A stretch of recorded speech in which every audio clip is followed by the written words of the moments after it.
sejahtera pemirsa budiman, bahagia jumpa kembali saudara di Dimensi Iman Kristiani.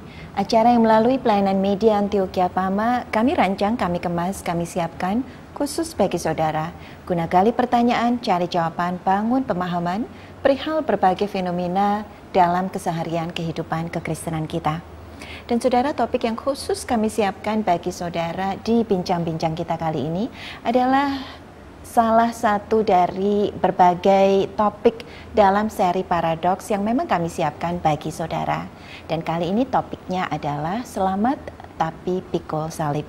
Untuk itu secara khusus hadir bersama kita sebagai narasumber Pak Henry dan Ibu Jane. Shalom Bu Jane. Shalom Bu Anis. Shalom Pak Henry. Shalom Anis. Dan tentu saja saudara hadir bersama kita guna gali setiap pertanyaan dan kejar semua kemungkinan jawaban pendeta kita, pendeta Pak Bigman Sirait. Shalom Pak Bigman. Shalom Anis. Saudara-saudara yang kekasih, berbicara tentang keselamatan akan selalu memang menimbulkan berbagai asumsi. Karena buat sekelompok orang, keselamatan adalah saya sudah selamat di dalam Tuhan, saya happy-happy, no obligasi. Begitu kan? Sebuah pertanyaan menarik untuk kita diskusikan. Namun sebelum kita lanjut, kita akan berdoa dulu dan kita minta Pak Henry memimpin kita dalam doa. Tuhan ya Allah Bapa kami yang kami kenal di dalam nama Tuhan Yesus, sekali lagi Tuhan kami mengucapkan syukur dan terima kasih untuk waktu yang Engkau berikan kepada kami, boleh berada di tempat ini untuk boleh berbincang-bincang. Biar kiranya Tuhan Engkau yang menguasai setiap kami yang ada di studio, juga para pemirsa yang ada di rumah, sehingga apa yang kami perbincangkan dapat menjadi berkat bagi kami semua. Terima kasih Tuhan, sekali lagi kami mau serahkan waktu ini hanya ke dalam tangan Engkau saja Tuhan. Di dalam nama Tuhan Yesus kami telah berdoa dan mengucap syukur. Amin. Amin. Amin. Saudaraku yang kekasih, di dalam surat Paulus terhadap jemaat di Filipi pasal yang pertama, dikatakan di sana dari ayat yang ke 27 sampai 30 demikian.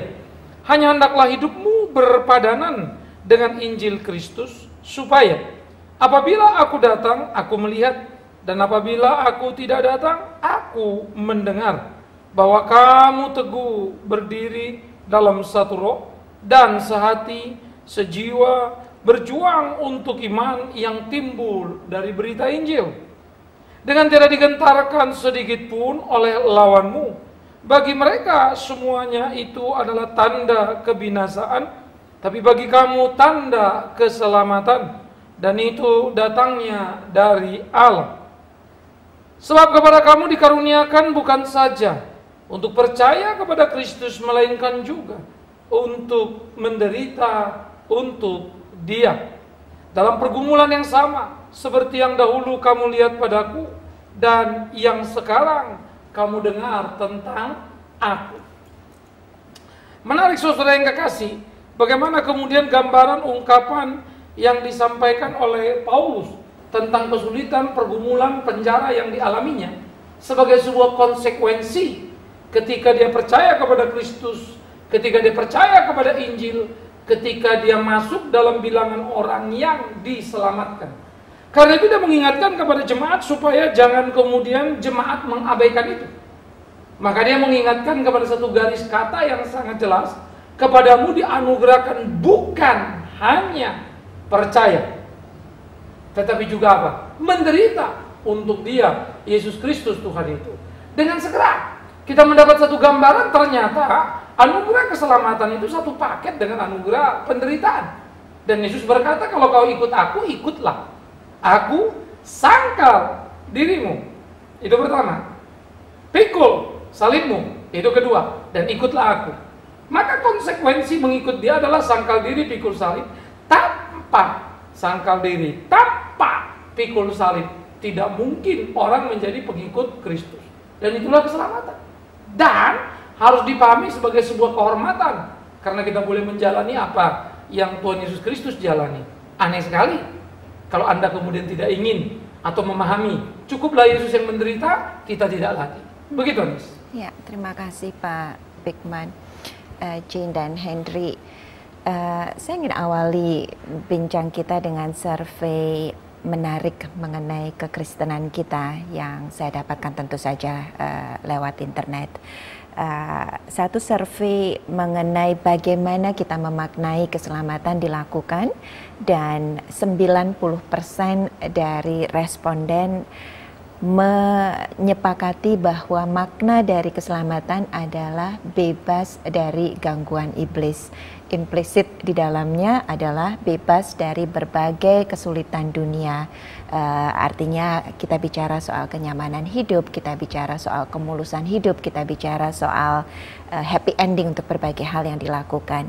Hanya 10% di antara mereka, artinya 1 di antara 10 yang menyepakati bahwa makna keselamatan buat mereka adalah keselamatan dari murka Allah atas fakta bahwa setiap dari kita dilahirkan sebagai manusia yang berdosa, dan melalui penebusan yang dilakukan oleh Tuhan Yesus kita dapatkan keselamatan dan kehidupan yang kekal dari Tuhan.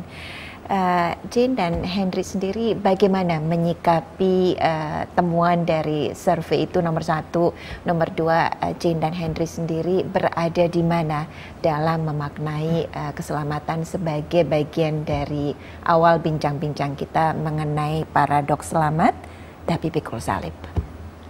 Siapa yang mau mulai lebih dulu? Jane lebih dulu. Bu Anis, kalau untuk saya keselamatan itu mungkin seperti yang kebanyakan juga orang mengerti, bahwa kita ini istilahnya yang tadinya sedang antri lah untuk masuk ke dalam neraka, ya, dengan penebusan yang dilakukan oleh Tuhan Yesus, kita boleh sekarang juga pindah antriannya, mulai antri ke surga. Tetapi memang mengenai pikul salibnya ini yang saya suka masih bingung, ya. Pengertian saya, pikul salib itu adalah menyangkal kedagingan kita, yaitu untuk perlahan-lahan, kan kita tidak bisa ya kalau bilang oh kita tidak melakukan dosa gitu, tapi kita mulai pelan-pelan meningkatkan kualitas hidup kita sebagai orang Kristen, meninggalkan perbuatan-perbuatan dosa kita, ya. Nah, di dalam itu kita bisa juga ketika melakukan kesaksian, ketika melakukan pengajaran tentang kekristenan kita, ya, bisa juga di situ kita mungkin mendapat pengejekan dari orang-orang sekitar kita, atau dari penolakan dari keluarga kita, ya. Tapi yang saya banyak lihat dari kawan-kawan sekitar saya juga, pengertian mereka adalah memikul salib itu adalah bagian dari penderitaan duniawi, ya, yaitu saya sering melihat kawan-kawan saya, ya, misalnya yang ada suaminya, masuk penjara, ya, terus anaknya ditambah lagi dengan anaknya sakit keras, dia selalu bilangnya begini, ya udahlah nggak apa-apa, ya ini memang salibku yang harus kupikul. Sedangkan menurut saya itu harusnya bukan pikul salib seperti itu, kan kemungkinan juga apa dia sembrono waktu memilih suami, ya kan, atau dia tidak ikut menasihati suaminya sampai suaminya masuk ke dalam perbuatan-perbuatan yang salah. Nah, ini mungkin juga saya nanti mau minta kepada Pak Bigman untuk lebih menjelaskan, Pak, karena saya rasa saya ini mungkin mewakili banyak penonton di rumah, ya Pak, ya, yang masih suka bingung dengan pengertian pikul salib itu sebenarnya apa, Pak? Ya, artinya secara sederhana Jane mengatakan bahwa secara umum pemahaman mengenai keselamatan adalah sukses dalam segala hal yang kita lakukan karena Tuhan menyertai kita. Sementara pemahaman mengenai pikul salib adalah penyederhanaan pemahaman bahwa itu adalah penderitaan. Jadi setiap penderitaan adalah bagian dari kita memikul salib seperti yang Tuhan ingatkan buat kita. Sebelum kita ke Pak Bigman, barangkali kita dengarkan dulu apa yang Henry punya buat kita mengenai hal ini. Ya, Anis, ini memang sangat menarik sekali. Tadi kita telah mendengar apa yang telah dijelaskan oleh Pak Pendeta tadi dari kitab Filipi 1 itu. Tadi dikatakan bahwa keselamatan itu satu paket dengan penderitaan dan juga satu paket dengan pikul salib dan sangkal diri. Ya, seakan-akan pikul salib Iya. itu memang identik dengan Iya. penderitaan begitu ya. Tapi kita juga ingat di bagian lain daripada Alkitab juga pada waktu salah satu penyamun di samping Tuhan Yesus pada waktu itu dia mengaku bahwa dia percaya kepada Tuhan Yesus, dan saat itu juga Tuhan Yesus mengatakan, saat ini juga engkau bersetelah dengan aku di Firdaus. Nah, jadi apakah ini dua bagian ini tidak bertentangan? Maksud saya adalah begini, begitu kita mengakui Tuhan Yesus sebagai juru selamat kita, udah otomatis kan kita selamat. Kalau gitu bagian ini bagaimana kita mencernai bahwa untuk keselamatan itu sendiri kita juga masih harus melakukan pikul salib dan sangkal diri. Nah, mungkin ini pertanyaan ini yang banyak masih orang masih pada bingung gitu. Intinya kita ingin memaknai dengan benar apakah makna keselamatan yang paling benar dan bagaimana kita memaknai pikul salib dengan benar juga. Itu dulu barangkali sebelum kita masuk ke pertanyaan berikutnya. Ini menarik ya. Pertama memang sangkal diri. Apa sih maksudnya sangkal diri? Ketika kita belum dalam Tuhan, kita hidup berdosa dong. Hidup kita berpusat pada diri kita, self-oriented. Seluruh apa yang kita cari, apa yang kita lakukan, apa saja pasti tentang saya. Nah, pada waktu saya mengenal Kristus, saya nggak boleh begitu lagi. Saya berpindah menjadi Christ-oriented, bukan lagi self-oriented. Sehingga saya tidak boleh lagi mengasihi saya. Ya, saya harus mengasihi Tuhan lebih dari mengasihi diri saya. Saya harus mengasihi Tuhan lebih dari mengasihi istri, suami, anak, dan seterusnya. Itu Christ-oriented. Yang kedua, ketika apapun yang saya lakukan dulu berpusat pada diri saya, sekarang nggak bisa lagi. Mesti berpusat pada Kristus Tuhan saya. Dia mau apa? Bodoh amat saya bawa suka sekali hal A misalnya. Tapi Tuhan Yesus bilang itu salah, ya saya mesti buang semuanya. Saya nggak bisa ngomong lagi begitu ya. Sehingga apa yang menyenangkan di waktu lampau, ketika salah menurut firman Tuhan, saya mesti buang. Berarti kan ini bertahun-tahun kita punya sesuatu yang menyenangkan, merasakan sesuatu yang menyenangkan, dibuang. Waduh, itu nggak enak amat itu. Nah, itu namanya menyangkal diri. Pertanyaannya adalah, loh Tuhan kok gitu-gitu amat sih? Kenapa selamat harus menuntut menyangkal diri? Saya pikir ini memang menjadi pertanyaan penting. Tetapi puji Tuhan, Tuhan memberi kita jawaban yang menarik. Kenapa? Karena untuk menyelamatkan kita, Tuhan pun menyangkal dirinya. Sehingga dia justru malah lebih hebat lagi menyangkali keilahiannya. Dia Allah, kata kitab Filipi kan, pasal 2, mau menjadi sama dengan manusia. Berarti kan Allah jadi manusia, dia menyangkali keilahiannya. Kalau kita menyangkali diri kita dalam rangka manusia A menjadi manusia B, bukan manusia jadi binatang loh. Kita nggak downgrade kan, tapi dia downgrade waktu penyangkalan itu. Jadi sebetulnya apa yang Tuhan Yesus minta sangat masuk akal. Yang kedua, pikul salib. Apakah pikul salib berarti menderita? Nah, lalu kalau naik mobil, nggak boleh loh. Kamu pikul salib, udah dari Ijen, dari Kelapa Gading naik jalan kaki dong. Jangan naik mobil, apalagi mobilnya bagus. Wah, itu tidak pikul salib kan gitu kan. Atau naik kuda, naik onta misalnya. Loh, apa itu maksudnya? Ayo makan di mana restoran? Nggak boleh loh. Kamu mesti pikul salib loh. Makannya itu mesti dari pinggir jalan, mumut yang di tong-tong sampah. Karena memang di abad pertengahan itu pernah diterjemahkan. Ya, sehingga muncul apa yang disebut itu ordo peminta-minta. Menjual seluruh harta benda sebagai memilih Tuhan dalam mengekspresikan jalan keselamatan, hidup menderita nih. Jadi makan cuma sesendok air, sesendok nasi. Sampai dalam sebulan badan itu udah merosot.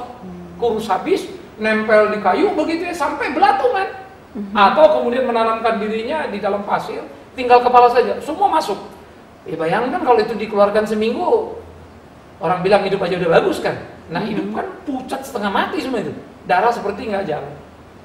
Abad pertengahan pernah menerjemahkan pikul salib seperti itu. Bukan. Pikul salib adalah bagaimana ketika kamu bisa tapi tidak melakukan. Artinya gini, ada orang jahat sama kamu. Ya. Kamu bisa balas? Bisa. Power kamu ada. Tapi kamu tidak lakukan, kamu justru mengasihi. Itu sakit nggak? Sakit setengah mati. Saya bisa protes dia kok istilahnya kan. Kenapa saya mesti mengasihi dia?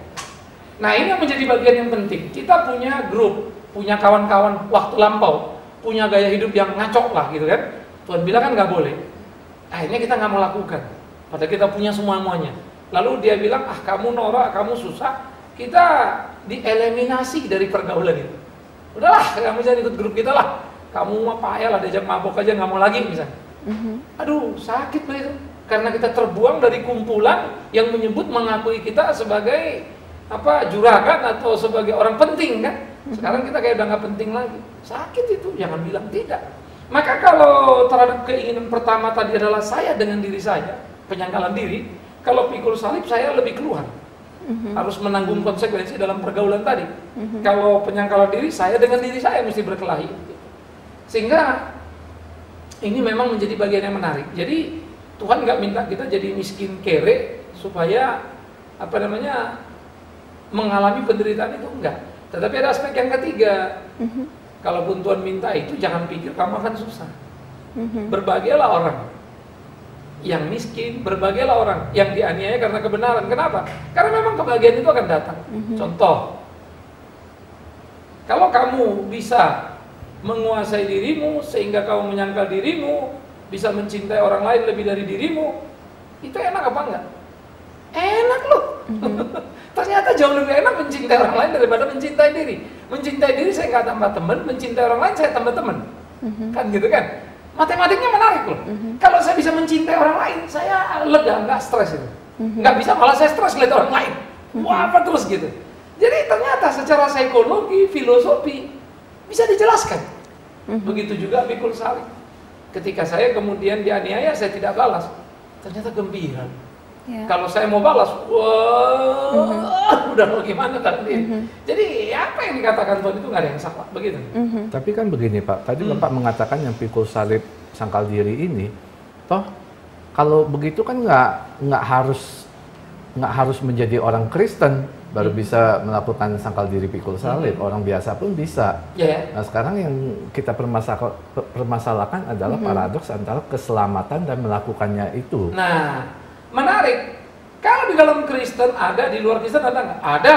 Dan itu dilakukan untuk mendapatkan keselamatan. Dengan pamrih. Dengan pamrih kan, dengan sangkal diri pikul salib dalam bentuk berbeda tadi ya. Mereka menyiksa diri, mereka bertapa di goa, menjauhkan diri dari dunia, dan seterusnya. Kita lain. Karena sudah mendapatkan keselamatan, kamu harus melakukan, bukan untuk mencapai, tapi mensyukuri. Mesti. Nah ini pertanyaan ini menarik. Mestinya mana lebih kuat, kita apa orang itu?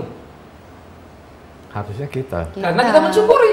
Tapi lucunya, orang dunia itu bisa lebih hebat dari orang Kristen. Nah ini memang 90% apa tadi itu, survei tadi yang dikatakan Anies, ya memang betul karena orang Kristen udah salah kaprah sebetulnya memahami. Sehingga apa yang digarisbawahi Henry memang betul, ini kekacauan dalam kekristenan. Artinya sebetulnya tidak tepat juga mengatakan bahwa pikul salib itu adalah penderitaan. Artinya itu pesan yang barangkali keliru ya. Karena apa yang kita dengar barusan dan apa yang kita yakini juga, kita tidak ikut campur dalam proses penganugerahan keselamatan dari Tuhan buat kita. Dan ketika Tuhan berikan kita keselamatan, Tuhan berikan kita juga kemampuan dan kesadaran untuk memikul salib. Betul begitu Pak Bigman? Tetapi penderitaan adalah karena kamu menjadi beda dengan dunia, tapi kamu dalam dunia. Penderitaan menurut kualifikasi ukuran dunia. Kamu jadi aneh di dunia. Nah, tetapi karena hubungan dengan Kristus tadi, itu kebahagiaan yang luar biasa. Sehingga kamu kuat menanggung penderitaan itu. Makanya dibilang tadi, kalau ada orang lain coba menggugurkan kan, mengatakan kok kamu bodoh amat sih, kok mau gini, dulu kan kamu paling jago, paling hebat, kok mau ngalah misalnya gitu. Ukuran dunia anjlok.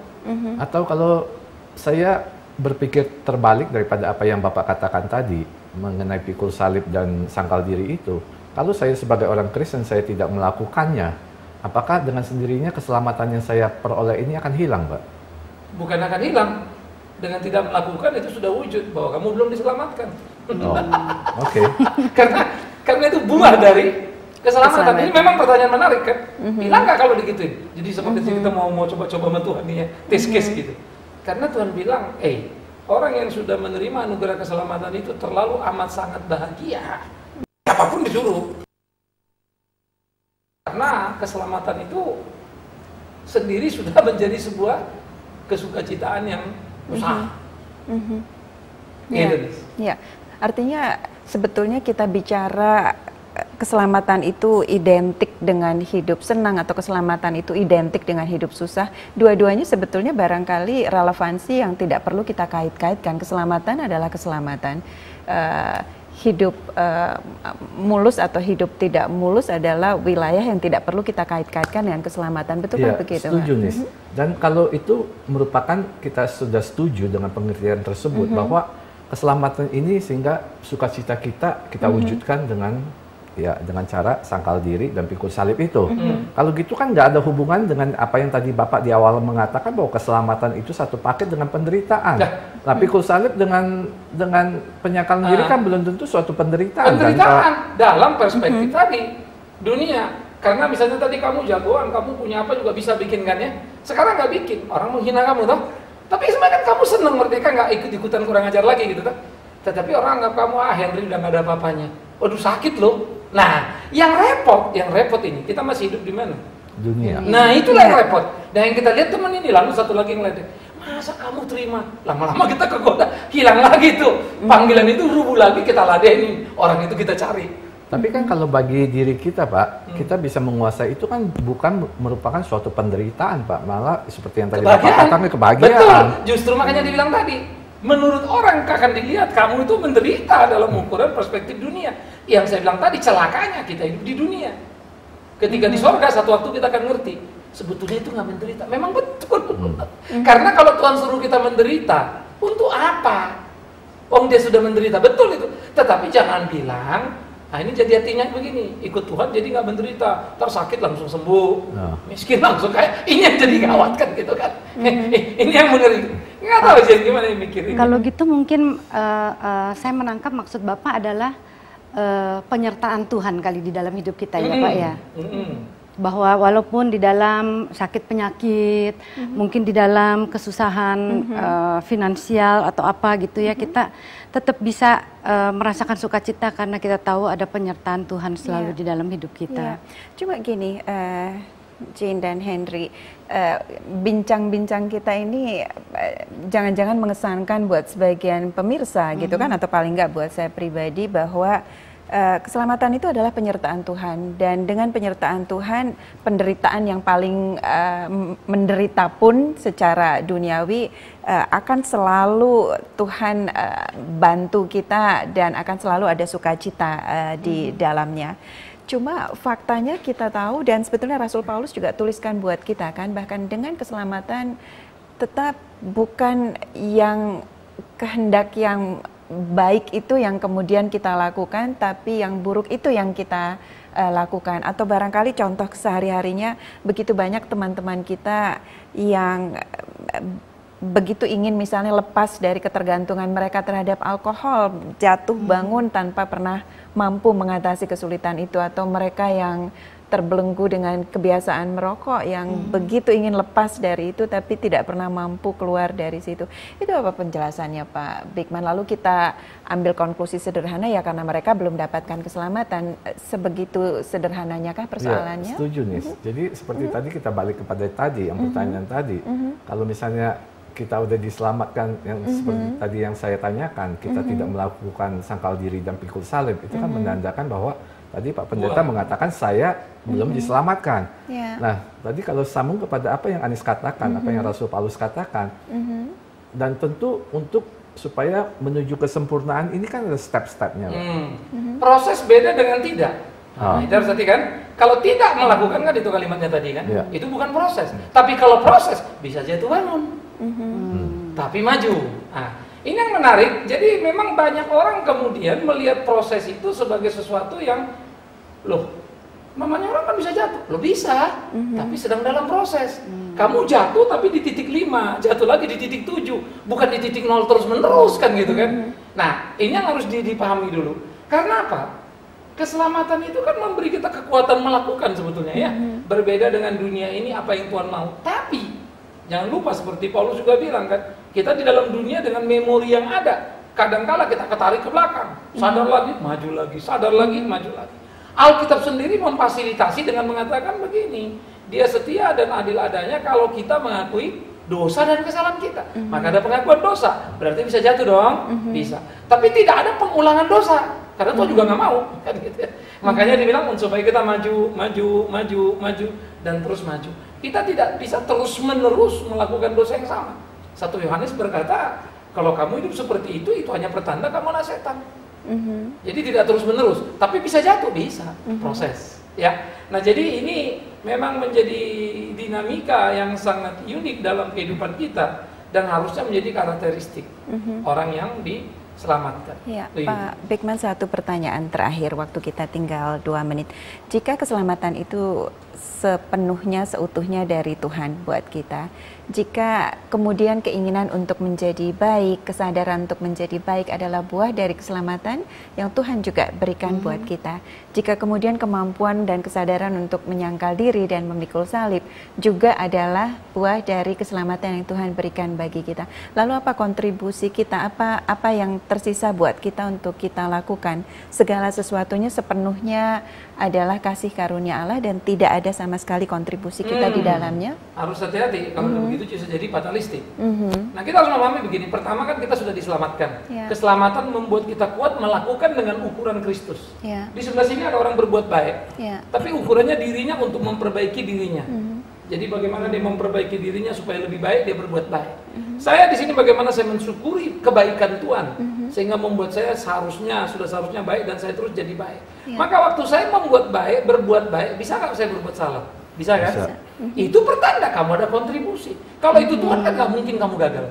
Pasti mulus terus dong, betul nggak? Kalau Tuhan ya. Tapi memang Tuhan beri kamu kemampuan, maka dia juga larang. Sampai kamu jatuh awas ya. Itu kamu sudah saya kasih kekuatan ngangkat 50. Itu benda yang kamu bawa cuma 45. Kalau jatuh cuma 1 kemungkinannya. Kita lengah. Posisi nggak bagus, kayak dia sudah kasih tahu misalnya kan. Akhirnya 45 juga kita nggak kuat. Nah, jadi menarik sekali sebetulnya bagaimana Tuhan memberikan kemampuan bagi kita untuk hidup benar sebagai orang yang diselamatkan. Maka kita harus mengisi itu dengan cara yang bertanggung jawab. Kalau kita jatuh, Tuhan gugat. Kalau kita ngaku dosa, Tuhan ampuni. Menarik ya? Nah, sehingga kita dikuatkan oleh ukuran Tuhan tadi. Dan ukuran kita adalah kebaikan ukuran dia. Kalau yang di sebelah tadi orang berbuat baik, ukurannya adalah dia dan lingkungan. Begitu. Pemirsa budiman, selalu saja waktu yang batasi kebersamaan kita dan usia sudah bincang-bincang kita kali ini. Tapi pemirsa tetap setia jelang setiap episode Dimensi Iman Kristiani berikutnya yang memang kami siapkan khusus bagi saudara dengan harapan senantiasa berkati kita semua. Kita syukuri iman Kristen kita, saudara. Kita minta Pendeta Bigman Sirait pimpin kita akhiri jumpa kita. Kalau betul saudara sudah diselamatkan, pasti saudara mengerti cinta kasih Tuhan.